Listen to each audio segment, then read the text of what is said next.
Manifestacija Dani kraljice Jelene, koja je tokom posljednje decenije postala deo kulturne tradicije grada Raške, biće ove godine održana od 31. maja do 3. juna pod pokroviteljstvom opštine Raška u organizaciji Centra za kulturu, obrazovanje, informisanje Gradac, sestrinstva manastira Gradac i turističke organizacije Raška.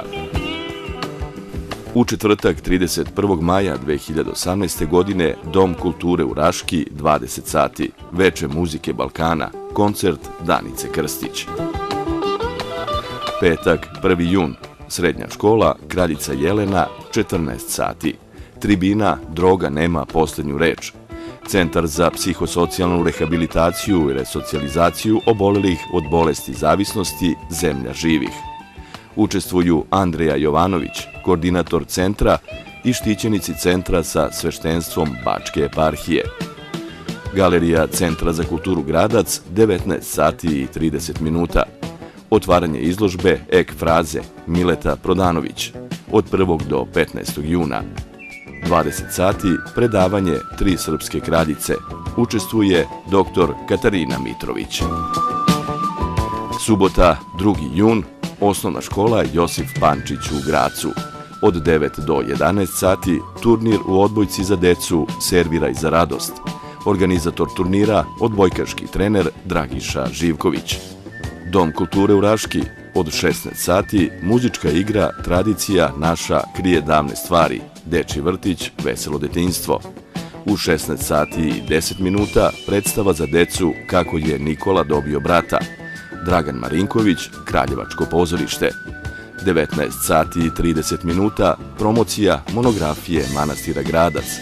Učestvuju profesor dr. Mileta Prodanović, dr. Katarina Mitrović, Nikša Barlov i monahinja Nina Neranđić, igumanija manastira Gradac. 20 sati pozorišna predstava Suze su okej, Zvezdara teatra.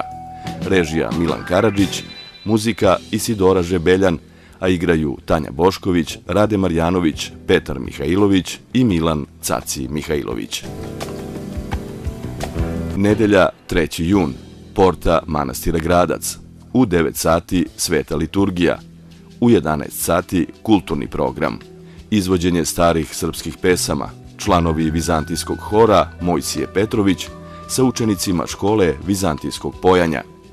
Izbor iz knjige poezije Golijska reka Milke Stefanović. Nastup crkvenog hora Vasilije Ostroški iz Raške. Izložba Gastronomija Raškog kraja. Od 12 do 15 sati radionice. Likovna radionica Umetnička škola iz Kraljeva. Kožarska radionica Udruženje za očuvanje starih zanata i veština Beli orlovi. Radionica Kaširanje na drvetu Zemlja živih.